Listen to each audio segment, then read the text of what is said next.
Bismillahirrahmanirrahim. Assalamualaikum warahmatullahi wabarakatuh. Al-Fatihah ila ruhi sayyidina habibina syafi'ina Rasulillah sayyidina Muhammad ibn Abdullah sallallahu alaihi wa ala alihi wa ashabihi wa azwajihi wa dhurriyyatihi an dhayya darajatihim bil jannah yanfa'una bi asrarihim wa anwarihim wa 'ulumihim wa nafahatihim wa barakatihim fid dini wa dunya wal akhirah wa ja'alna min hisbihim wa yarzuquna mahabbatahum wa yatawaffana ala millatihim wa yajurna fi zumratihim bil afiyatihim salamatin lahumul fatihah. A'udzu billahi minasy syaithanir rajim. Bismillahirrahmanirrahim. Alhamdulillahi rabbil alamin arrahmanir rahim maliki yaumiddin. Iyyaka na'budu wa iyyaka nasta'in ihdinas siratal mustaqim siratal ladzina an'amta 'alaihim ghairil maghdubi 'alaihim waladdallin. Amin. Bismillahirrahmanirrahim.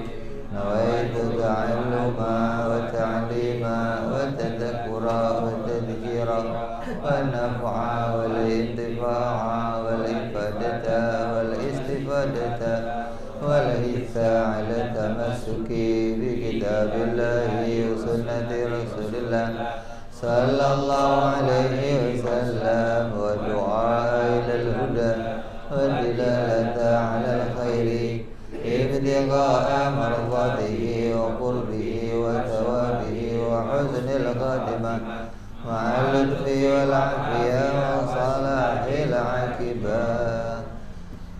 Bismillahirrahmanirrahim. Alhamdulillahirabbil alamin.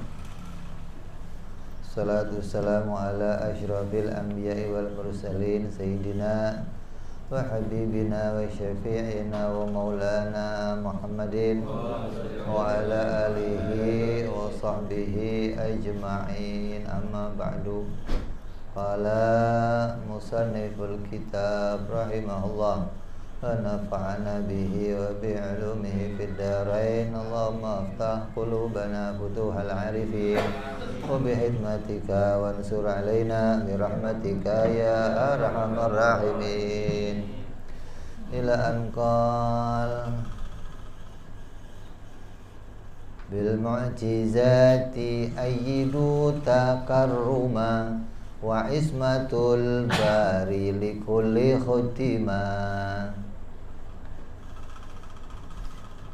Para rasul telah diperkuat dengan mukjizat untuk memuliakan, dan wajiblah pemeliharaan Sang Pencipta kepada masing-masing, baik itu para nabi dan para malaikat. Maksudnya adalah setiap rasul itu pasti membuat sebuah pengakuan kalau mereka itu adalah utusan Allah. Gak ada rasul diem-diem aja, gak ada. Diem aja, mana orang tahu. Beda sama wali. Kalau wali gak mengikrarkan dirinya wali. Kalau ada wali kok ngaku-ngaku wali-walian itu wali murid namanya. Jangan-jangan wali pen. Kalau para nabi, para rasul pasti mengakui, mengikrarkan dirinya adalah utusan Allah. Maka di dalam setiap pengakuan mereka, tidak setiap orang itu percaya. Pasti ada yang percaya, ada yang tidak percaya. Maka untuk menguatkan pengakuan mereka, Allah Subhanahu wa ta'ala memberikan kepada mereka yang namanya mukjizat. Mukjizat itu pasti dimiliki oleh semua nabi dan rasul. Karena mukjizat ini adalah pembenaran Allah pada kenabian dan kerasulan.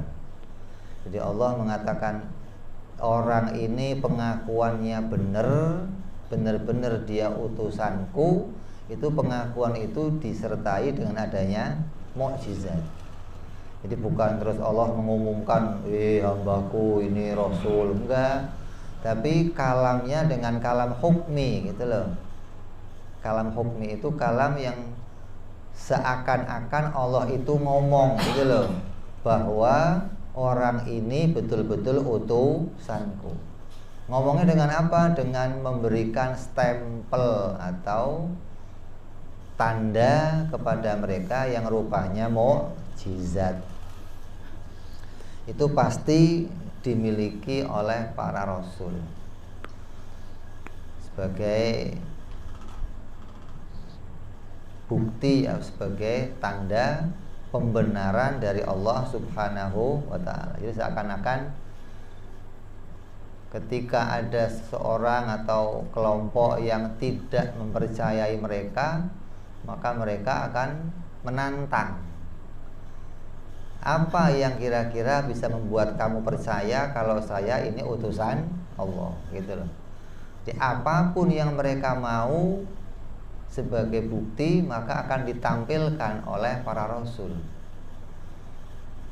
Permintaannya apa saja. Kenapa? Karena mukjizat ini sesuatu yang di luar kebiasaannya manusia.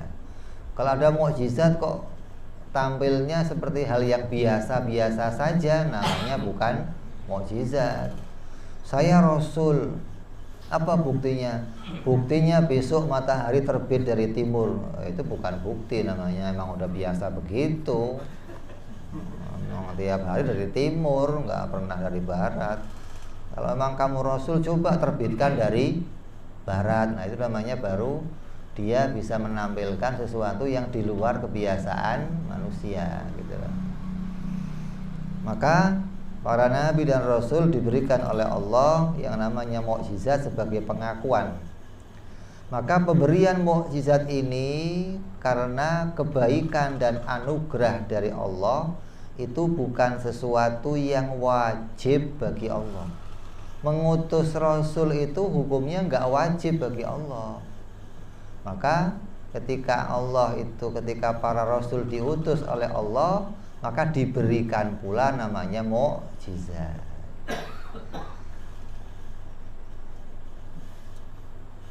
Maka penjagaan Allah pada nabi dan rasul, juga para malaikat, itu juga diberikan oleh Allah kepada mereka dari melakukan perbuatan dosa, baik yang besar maupun yang kecil. Maka yang demikian namanya adalah ismah atau maksum, penjagaan dari Allah kepada para nabi dan rasul, juga para malaikat. Maka mereka semua pastilah orang-orang yang bersifat dengan sifat amanah, dapat dipercaya karena mereka mendapatkan penjagaan dari Allah Subhanahu wa ta'ala. Terus dijelaskan oleh musannif, apa sih yang namanya mukjizat itu? Mukjizat itu kalau secara bahasa asal katanya dari ajzun, artinya lemah, lawan daripada kudrat. Kalau kudrat kuasa, mampu menjadikan sesuatu. Kalau ajz lemah, itu makna secara bahasa. Kalau mukjizat secara istilah adalah sesuatu yang di luar kebiasaan, yang berbeda dari kebiasaan manusia, yang muncul bersamaan dengan pengakuan seseorang menjadi nabi dan rasul, tanpa ada seorang makhluk pun yang bisa menghentikannya. Maksudnya nggak ada seorang manusia pun yang bisa menentang, mengungguli atau mengalahkannya. Maka dimaknai pula sesuatu yang melemahkan yang lain. Nggak ada yang bisa menghujahnya lagi ketika seorang nabi sudah menampilkan mukjizat. Melemahkan semua argumen, melemahkan semua tuduhan yang mengatakan dia bukan seorang rasul. Jadi dilemahkan pendapatnya dengan nabi itu menampakkan sebuah mukjizat. Maka mukjizat para rasul itu bermacam-macam. Tapi semua mukjizatnya Rasul-Rasul itu berkumpul pada Nabi kita Muhammad Sallallahu Alaihi Wasallam. Jadi kalau Nabi Adam punya mukjizat, Nabi Musa punya mukjizat, Nabi Sulaiman punya mukjizat, maka semuanya itu ada pada kumpul pada Nabi kita Muhammad alaihi wassalatu wassalam. Di antaranya mukjizat yang paling agung yang dimiliki oleh Nabi Muhammad sallallahu alaihi wasallam adalah rupanya Al-Qur'an.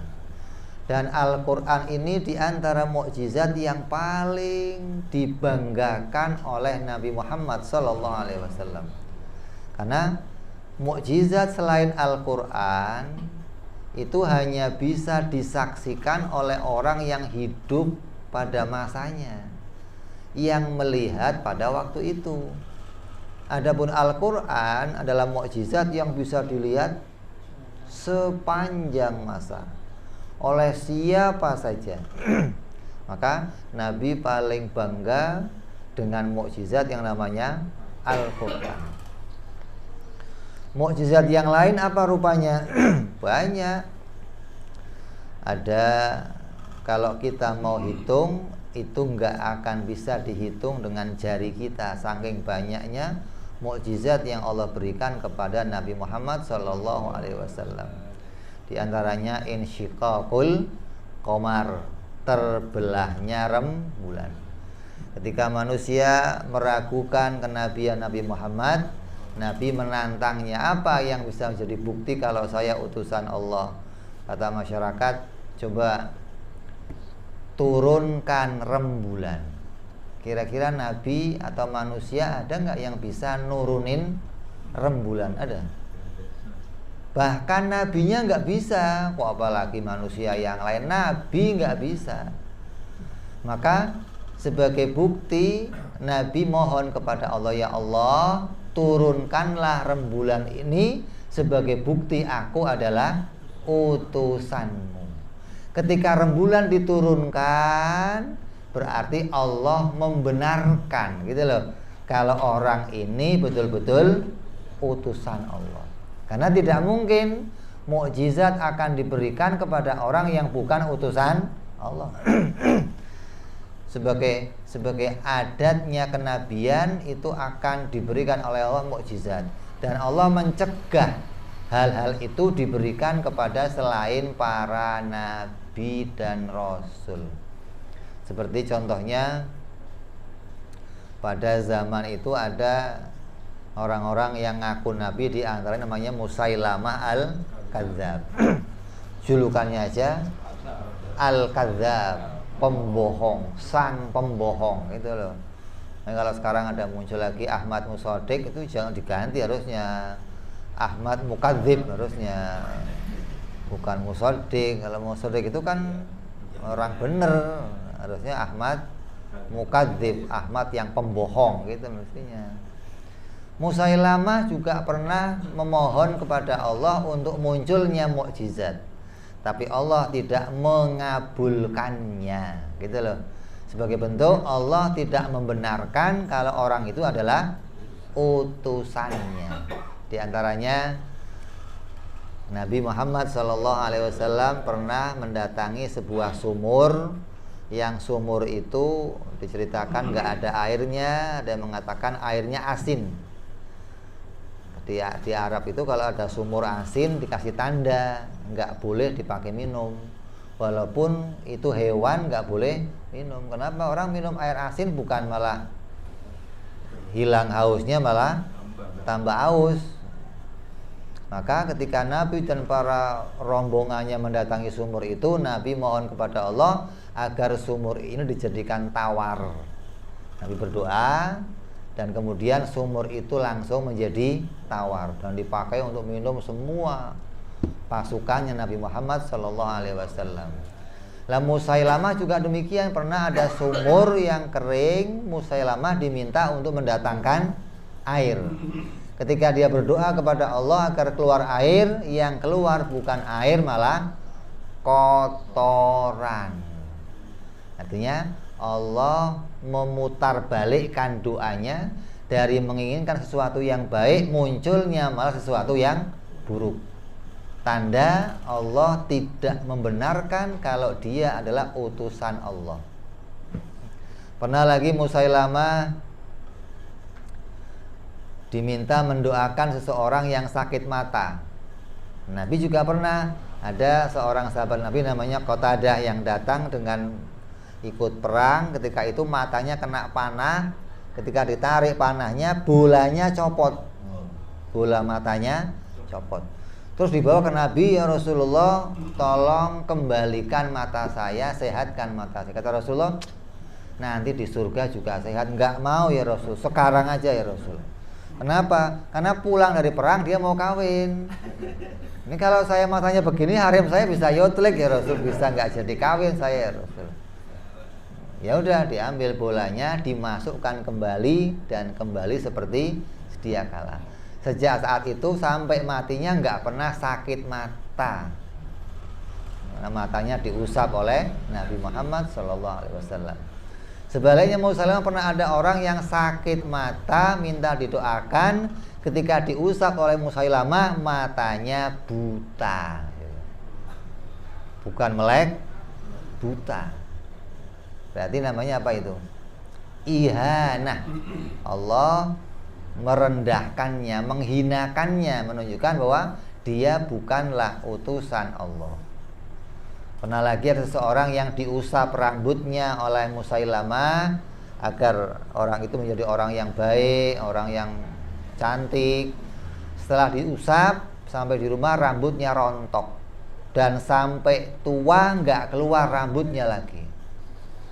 Ini bentuk penghinaan Allah kepada seseorang yang ngaku-ngaku sebagai utusan Allah. Jadi mukjizat itu adalah bentuk pembenaran Allah. Kalau dia betul-betul utusan Allah, Allah akan membenarkannya dan akan menampakkan apa yang dimintanya sebagai bentuk Allah betul-betul menjadikan dia sebagai utusannya.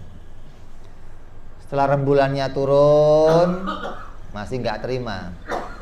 Gimana, udah percaya belum? Coba dibelah. Nggak tanggung-tanggung, udah turun masih nggak terima, dibelah. Nabi doa, ya Allah, belahlah rembulan ini. Maka dibelah oleh Nabi. Satu di sebelahnya gunung, satu di sebelah kirinya gunung. Nabi katakan, panggil semuanya, suruh menyaksikan apakah ini sihir atau asli, tipuan mata atau beneran. Maka dipanggillah semua ahli falak untuk menghitung di mana letak rembulan hari ini. Maka betul-betul rembulan terbelah menjadi dua. Ini sebagai bentuk pembenaran Allah kepada para nabinya. Itu sudah seperti itu, masih ada yang tidak percaya, menganggap itu sebuah sihir. Kata Nabi, orang-orang yang nggak percaya ini, kalaupun dia dinaikkan ke langit, dibuka pintu langit, dia lihat isinya langit, masih nggak percaya. Kenapa? Ngimpi nih kayaknya nih. Wah, ini sihir semua nih. Memang dasarnya hatinya ditutup oleh Allah Subhanahu wa taala. Sudah khatamallahu ala qulubihim wa ala sam'ihim wa ala absarihim. Sudah selesai udah. Apalagi kok ente. Mukjizat enggak mempan untuk ngasih tahu mereka gitu loh.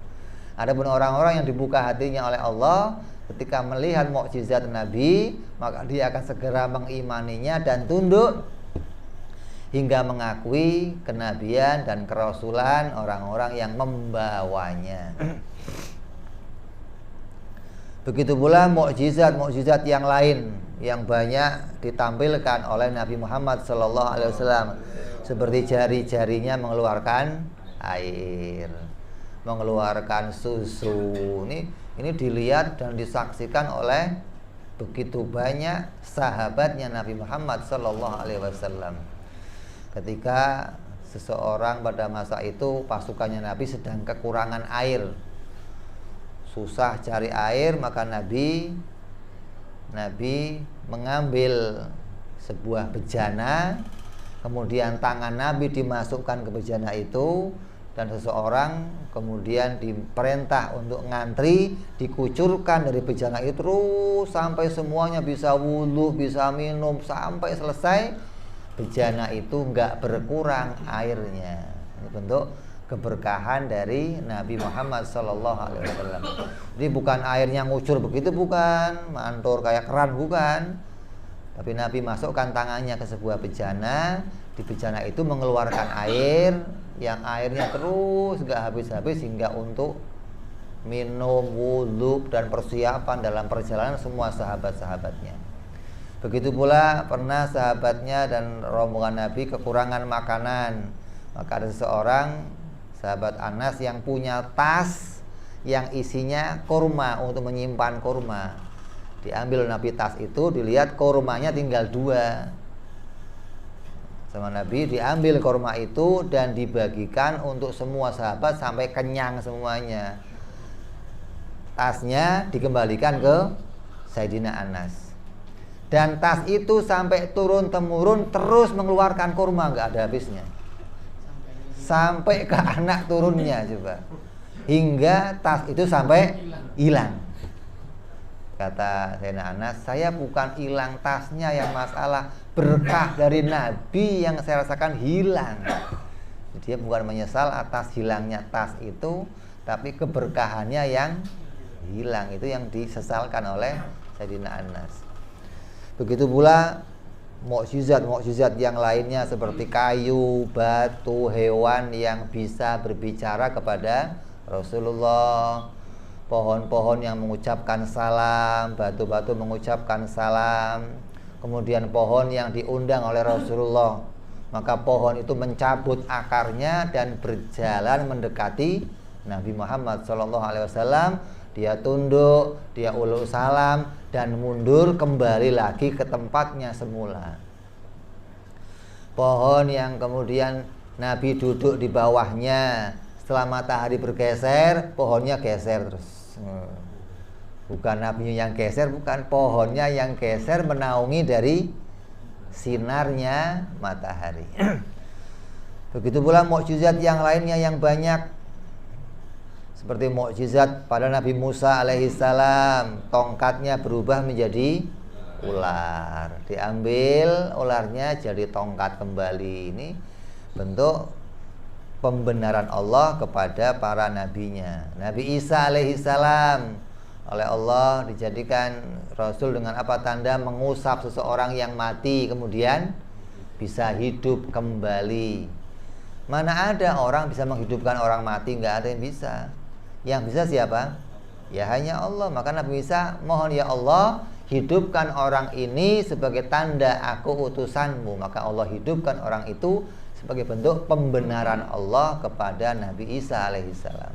Tapi orang Nasrani salah melihat, menganggap ini mah bukan orang, ini mah pasti anaknya Tuhan. Buktinya bisa menghidupkan orang, tidak bisa melihat sebagai seorang utusan. Itu namanya melebih-lebihkan sesuatu yang ada pada Nabi, yang tadinya harusnya dilihat sebagai bentuk utusan, dia melebihkan menjadi seorang yang lebih dari utusan hingga diangkat sebagai anak Tuhan, reinkarnasi Tuhan. Ini sesuatu yang berlebihan.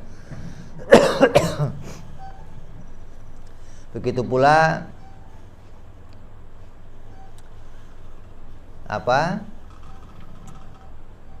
ada yang namanya al-manna wasalwa. Nabi Isa meminta apa? Allahumma anzil alaina ma'idatan minas sama.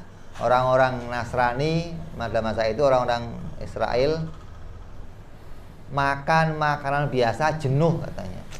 Nabi, saya makan makanan itu, ya coba turunkan makanan dari surga. Maka Nabi Isa mohon kepada Allah agar menurunkan makanan dari surga. Maka turunlah makanan bentuknya macam-macam dari surga. Setelah dimakan, ya bosan juga, kok ini juga ya Nabi. Maunya apa? Makan biasa nggak mau, maka memang dasar ngeyel itu begitu. Dasarnya tukang ngeyel, atau di surga masih Ya. Jadi kalau seseorang sudah bisa melihat mukjizat, maka dia akan mempercayai itu adalah bentuk pembenaran dari Allah Subhanahu wa taala. Kemudian Al-Qur'an. Al-Qur'an adalah mukjizat yang dibanggakan oleh Nabi Muhammad sallallahu alaihi wasallam. Yang mana pada zaman sekarang ini banyak para ilmuwan yang melakukan penelitian hingga mereka bisa menemukan 80% dari kalamnya Al-Qur'an sudah dibuktikan kebenarannya. Yang 1400 tahun yang lalu Al-Qur'an itu dilihat sebagai mukjizat dari arah ini bukanlah sebuah syair. Pada masa itu orang-orang ahli syair. Ketika Nabi membacakan Al-Qur'an, mereka mengatakan ini bukan syair. Kalau syair, Sayyidina Umar itu ahlinya syair. Dan Abu Bakar jagonya syair, tapi nggak bisa membuat yang sama seperti Al-Qur'an. Ya, mereka mengakui ini bukan syair. Dan ini bukanlah kalam yang disusun oleh manusia. Kalau manusia yang nyusun, saya bisa menyusunnya. Tapi nggak ada pada masa itu orang-orang ahli yang bisa menyusun seperti Al-Qur'an. Hingga dalam Al-Qur'an Allah menantang siapa yang meragukan kalau ini adalah kalamnya Allah, maka buatlah yang seperti Al-Qur'an. Kalau mau bikin satu surat, kalau nggak bisa bikin beberapa ayat. Kalau nggak bisa satu ayat aja. Tetap masih nggak bisa. Ada masa itu yang menantang, saya bisa bikin seperti Al-Qur'an. Quran bisa bikin surat Al-Fil. Maka dia juga bikin surat Al-Fil. Fil, gajah, telinganya besar, kakinya gede, belalainya pak. Ini cerita apa?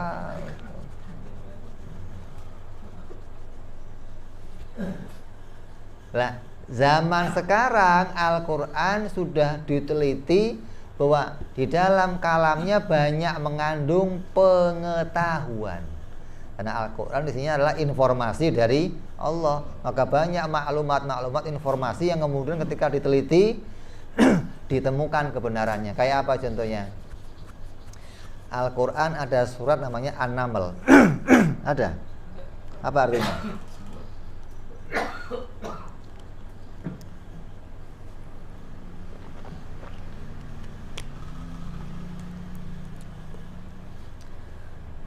Kalau namel doang semut, tapi di Quran namanya namlah, semut perempuan.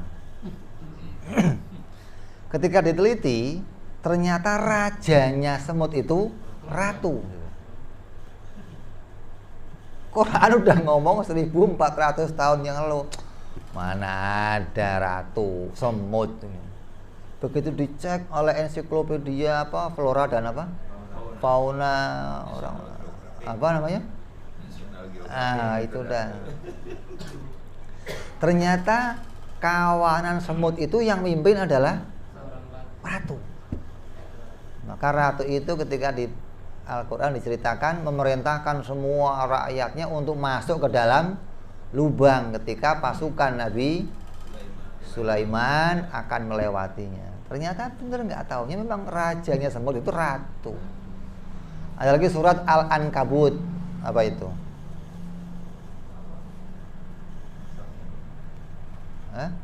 Ankabut itu onggo-onggo apa sih? Laba-laba, Spiderman. Al-Ankabut itu laba-laba perempuan. Setelah diteliti ternyata yang bisa bikin jaring itu laba-laba perempuan, bukannya laki-laki. Jadi bohong, film Spiderman itu bohong. Laki-laki ngeluarin sebenarnya begitu mestinya dong. Maka kalimat apa Al-Ankabut itu apa laba-laba perempuan. Begitu sekali diteliti ternyata memang laba-laba laki-laki nggak bisa bikin jaring. Perempuan. Yang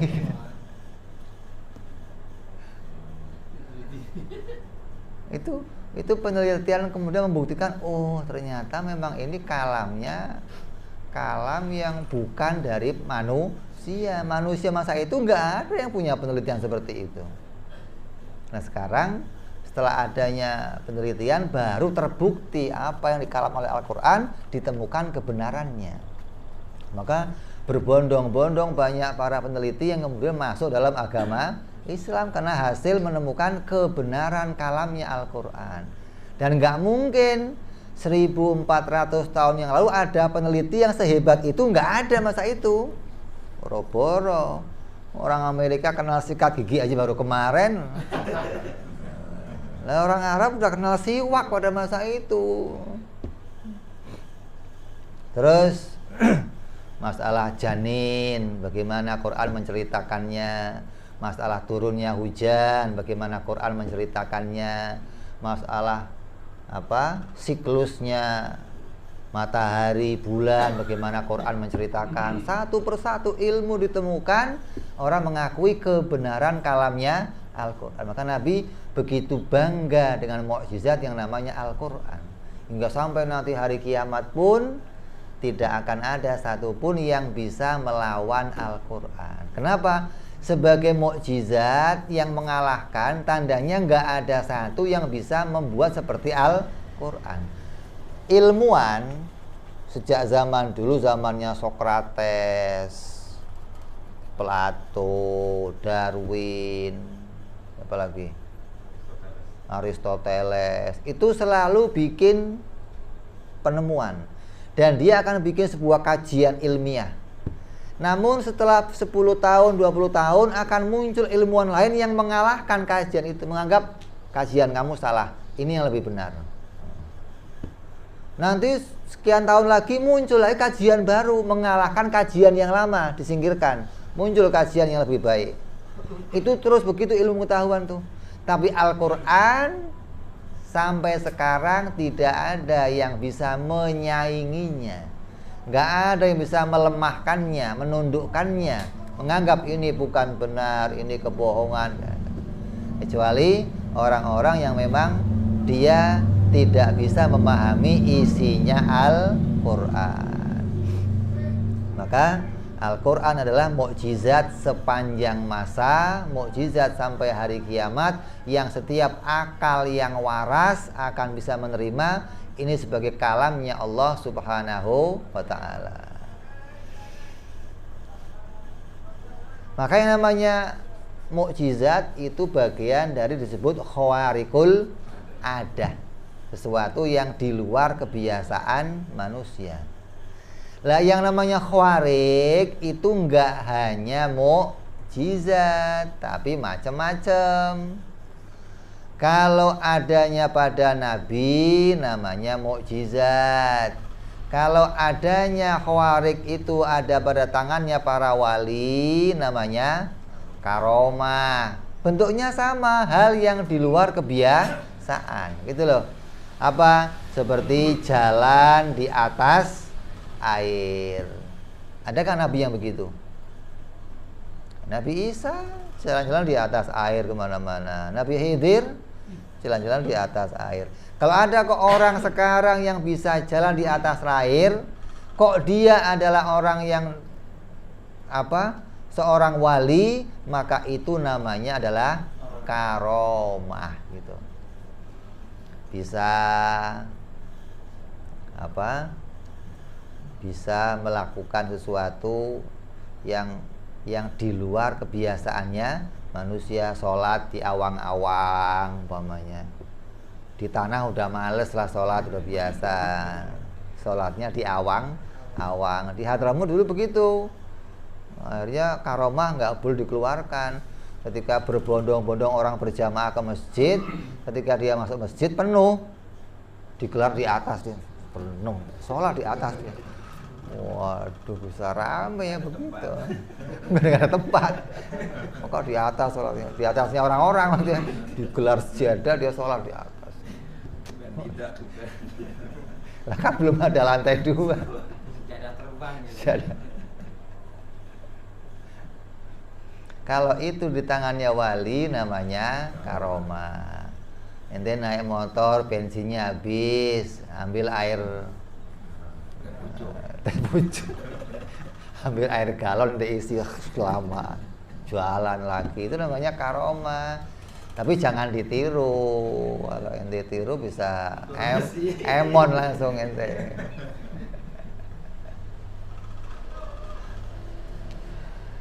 Dan bedanya apa mukjizat sama karomah? Kalau mukjizat bisa untuk menantang musuh. Kalau karomah nggak bisa menantang musuh, gitu loh. Tapi kalau apa?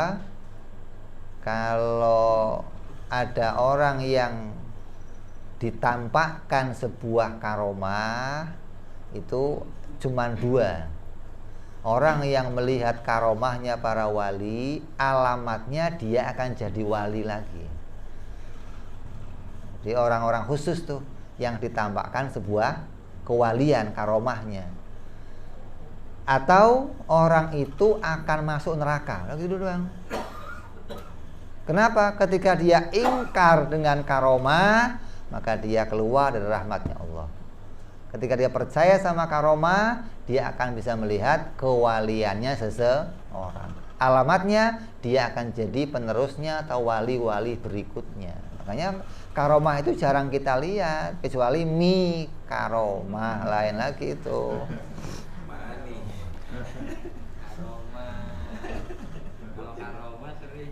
Kalau al-mukaromah banyak.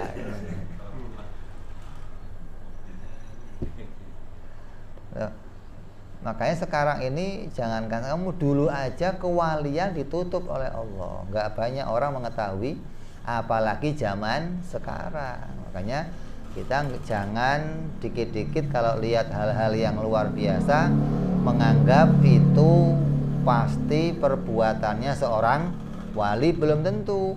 Kalau itu dilihat oleh orang-orang yang memang ibadahnya sudah istimewa, maka bentuknya adalah karomah. Tapi kalau yang namanya khawarik bisa saja di luar para wali, karena nggak mesti yang ngeluarin khawarik itu pasti wali, nggak mesti. Kita lihat dulu pada tangan siapa hal itu diletakkan oleh Allah. Kalau di tangannya orang soleh, orang-orang baik, kok keluar khawariknya, namanya ma'unah. Beda nih. Kalau ma'unah itu bukan dia yang ngeluarin, tapi Allah yang menampakkan pada dia, gitu loh. Kayak apa? Ente di daerah sini kebakaran, rumah kamu enggak kebakar sendiri, itu ma'unah, pertolongan dari Allah. Ente naik kendaraan kecelakaan, serombongan celaka, kamu yang utuh, nggak ada apa-apa, itu namanya ma'unah. Allah menyelamatkan hambanya. Allah menampakkan ini adalah orang-orang yang dijaga oleh Allah, orang-orang yang soleh, gitu loh. Tapi bukan dia yang mengeluarkannya, tapi Allah yang menampakkan pada mereka. Ada lagi yang namanya istijrat. Nah, ini yang seringkali kita lihat nih pada tangannya orang-orang yang fasik, orangnya nggak sholat, orangnya nggak ibadah, nggak taat pada Allah, tiba-tiba keluar khawariknya, keluar hal-hal yang aneh, maka itu namanya istijrat. Istijrat itu sesuatu yang diberikan oleh Allah tapi sambil mendapatkan ancaman, gitu loh. Dikasih oleh Allah, sebabnya apa? Mereka meminta, ingin mempunyai sesuatu yang di luar kebiasaan. Allah kasih, tapi Allah ancam mereka dengan azab nanti ketika hal itu dipakai tidak untuk tunduk kepada Allah Subhanahu wa ta'ala. Seperti siapa contohnya? Ya orang-orang sekarang itu yang pada suka atraksi-atraksi di TV, ada apa namanya sekarang, debus, terus jaran lumping, apa namanya, kuda lumping, apa yang makannya apa, beling, silet dimakan, kaca dimakan. Kalau itu bertamu ke rumah ente bahaya. Itu enggak cuman kue, toplesnya bisa dimakan ente, habis toples.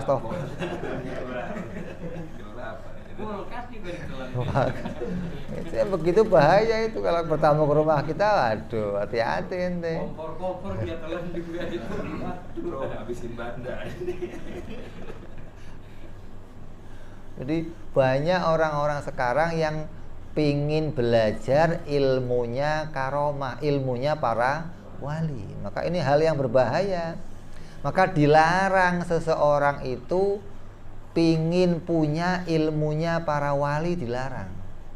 Pengen punya karomahnya para wali itu dilarang.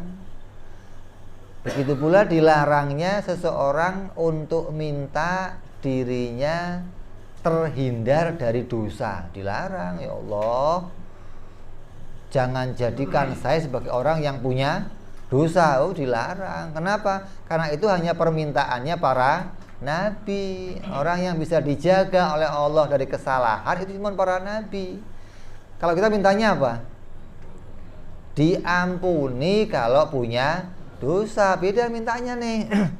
Kalau para nabi dijaga, minta nggak sampai terkena dosa. Kalau kita mintanya ketika saya lupa, saya lengah, saya lalai, saya berlebihan, mohon diampuni segala dosa-dosanya. Itu mintanya begitu. Minta pengen jadi wali, boleh nggak? Pengen jadi nabi, haram, nggak boleh. Nabi bukan pilihan. Kalau pengen jadi wali, termasuk, berarti kamu ibadahnya nggak ikhlas kepada Allah. Niatnya ibadah itu pengen jadi hambanya Allah, begitu.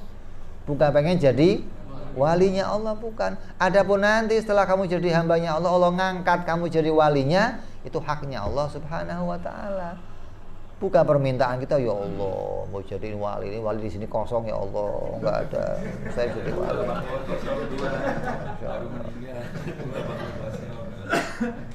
Kira lurah apa?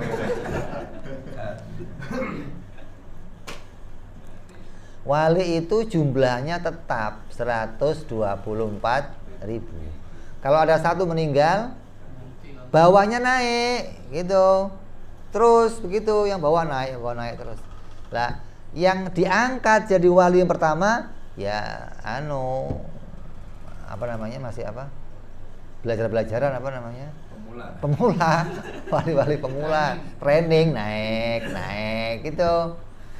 Itu siapa? Yang pasti syaratnya orang yang mengenal wajib, mustahil, jaiz. Nggak ada diangkat jadi wali nggak kenal Allah, nggak ada. Dia akan jadi wali pasti syaratnya mengenal sifat-sifat Allah Subhanahu wa ta'ala. Makanya orang mukmin itu harus kenal Allah.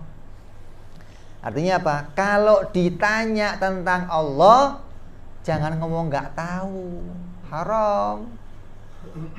Perintahnya fa'lam annahu la ilaha illallah. Kamu suruh kenal Allah. Ketika ada orang nanya kamu tentang Allah, kamu harus bisa jawab. Allah di mana? Jawab. Allah kayak apa? Jawab. Jangan tahu saya. Gimana sih ente? Ada orang mungkin kok nggak tahu. Allah di mana? Mustahil punya tempat. Jawab gitu loh. Jangan, saya mah nggak tahu, nggak pernah ke sono saya alamatnya. Gimana sih? Saya orang baru. Gimana? Bahaya ini. Orang mukmin harus kenal Allah, harus kenal Nabi, gitu maksudnya. Jangan sampai ketika ditanya masalah Allah, kamu jawab nggak tahu, saya nggak tahu. Bahaya ini. Tandanya kamu nggak pernah kenal sifat-sifat, padahal diwajibkan tiap-tiap orang mukmin mengenal Allah Subhanahu wa taala. Gitu loh. Jadi sampai mana Bib saya belajar tentang Allah, sampai kamu ketika ditanya bisa menjawab, gitu loh. Oh, ini haknya Allah yang wajib, ini yang mustahil bagi Allah, ini yang jaiz bagi Allah. Kamu bisa menjawabnya, berarti kamu menggugurkan kewajiban kamu sebagai seorang mukmin. Begitupun mengenai para rasul, disuruh pula kamu kenal hingga ketika ada pertanyaan kamu bisa menjawabnya. Kan yang menunjukkan perbedaan kamu sama orang kafir, kamu kenal Allah, mereka nggak kenal. Lah kalau kamu juga nggak kenal gimana? Mereka nggak kenal, kamu nggak kenal, gimana kamu mengenalkan sama mereka? Gimana kamu mengajak mereka ibadah kepada Allah, wong kamunya nggak kenal Allah juga? Maka wajib orang mukmin mengenal Allah, itu wajib. Jangan sampai ketika ditanya masalah Allah kamu nggak tahu.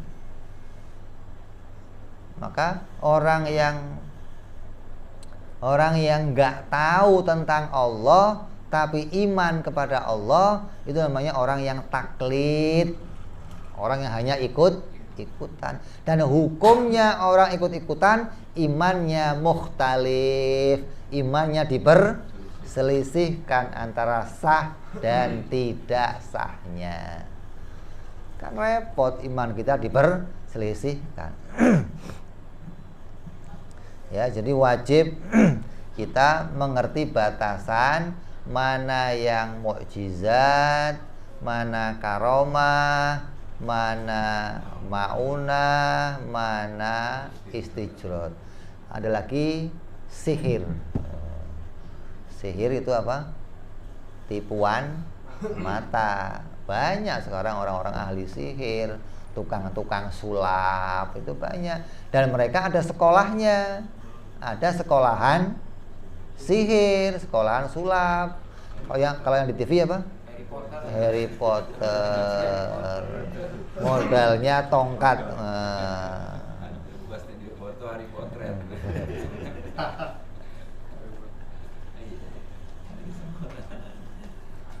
Ada lagi nanti di bawah itu apa lagi? Ihanah, lebih parah lagi tuh. Allah menghinakan seorang hambanya. Kok dihina kenapa? Setiap dia doa dapatnya kebalikannya. Asal minta A dapatnya B, minta B dapatnya C, selalu terbalik dari apa yang dia minta. Ini yang repot kalau ada orang kafir yang dihina oleh Allah Ta'ala ini. Orang kafir itu pengennya jadi orang kaya, makmur di dunia. Ini udah orang kafir tak melarat lagi, ya Allah. Ini udah dihina bersama Allah, udah double. Ini bentuk macam-macamnya hal yang luar biasa. Sehingga kalau kamu lihat itu jangan langsung kagum. Wah, hebat. Jangan lihat dulu di tangan siapa itu diletakkan. Kalau tangannya orang-orang soleh, tangannya para wali, nah kamu boleh mendekatinya, boleh kamu takzim sama mereka. Tapi kalau selain di tangan mereka, jangan menganggap itu kehebatan. Maka tidak boleh melakukan ibadah karena mencari karomah. Sholat sekian kali pengen dapat karomah, puasa sekian hari pengen dapat karomah, wirid ini sekian kali pengen dapat karomah.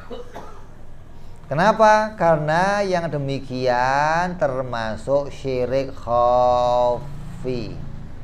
Ataupun minta kemuliaan dunia, sama. Wirid sekian kali pengen tokonya laris, sekian kali pengen jadi pejabat, pengen.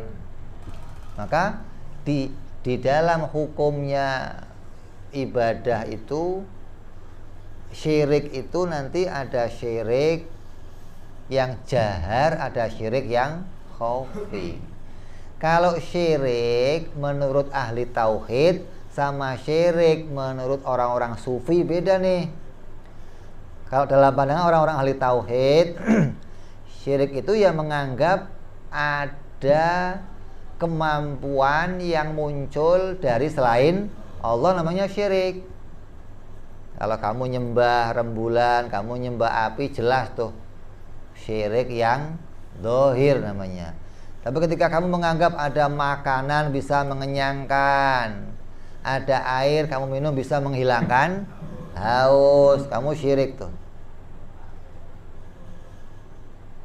Pakaian bisa nutupin aurat. Tapi kalau syirik indah sufi beda lagi. Kamu niat ibadah selain Allah, syirik. Beda nih. Niat ibadah selain Allah, bentuk dari kesyirikan. Kalau dalam tauhid kan bentuknya langsung kekuatan yang muncul dari selain Allah, namanya syirik. Kalau ahli sufi niatnya bukan karena Allah. Ya kan dari tadi kan nggak beres kan?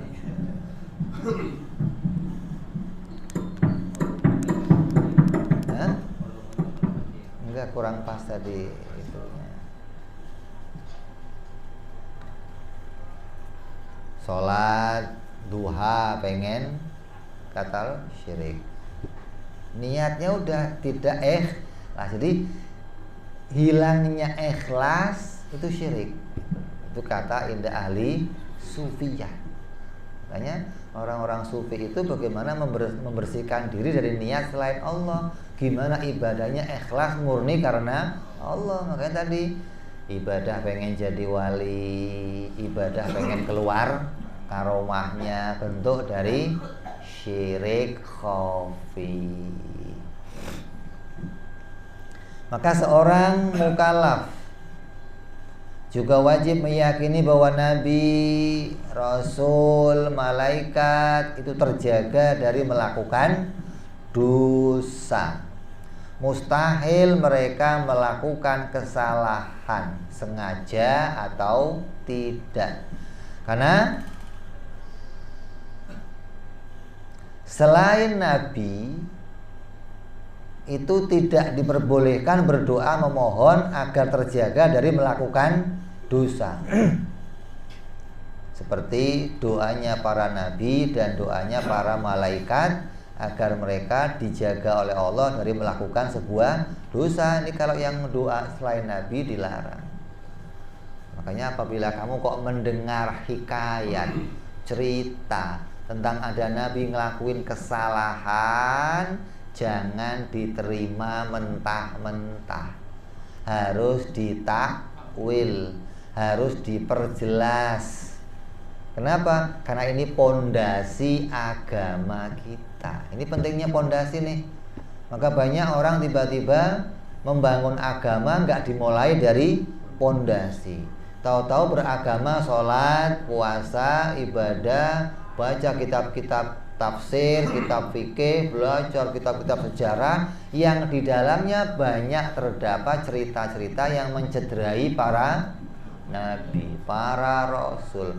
Kemudian diimani, maka keagamaan kamu rusak. Ini pentingnya bangun agama dimulai dari pondasi. Ketika pondasi kamu benar, terus kamu nanti baca cerita-cerita hikayat yang nggak benar, mesti kamu singkirkan. Nggak benar. Kenapa? Nggak cocok sama pondasi yang sudah kita bangun. Gitu loh. Tapi apabila pondasi ini kamu nggak bangun dulu, tapi yang lain kamu dahulukan, yang lain bisa berubah jadi ini yang bahaya. Banyak orang belajar nahwu, habis nahwu langsung tafsir, nahwu langsung hadis, nahwu langsung bicara sejarah. Ini bahaya. Bahaya apa?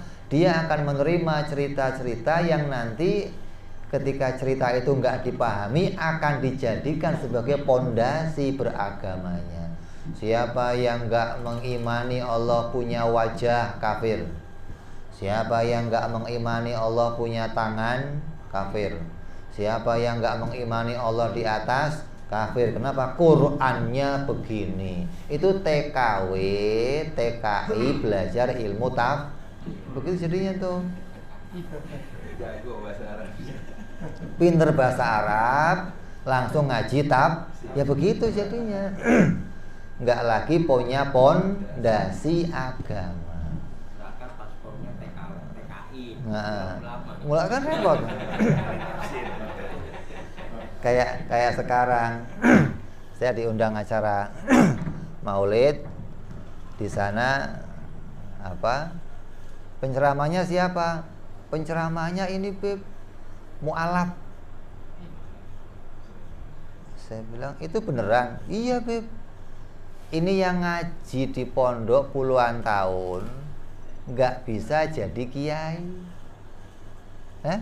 Nah kok tiba-tiba ada mu'alaf yang baru masuk Islamnya 2-3 hari jadi, ini ceritanya bagaimana kok mendadak jadi kiai lah?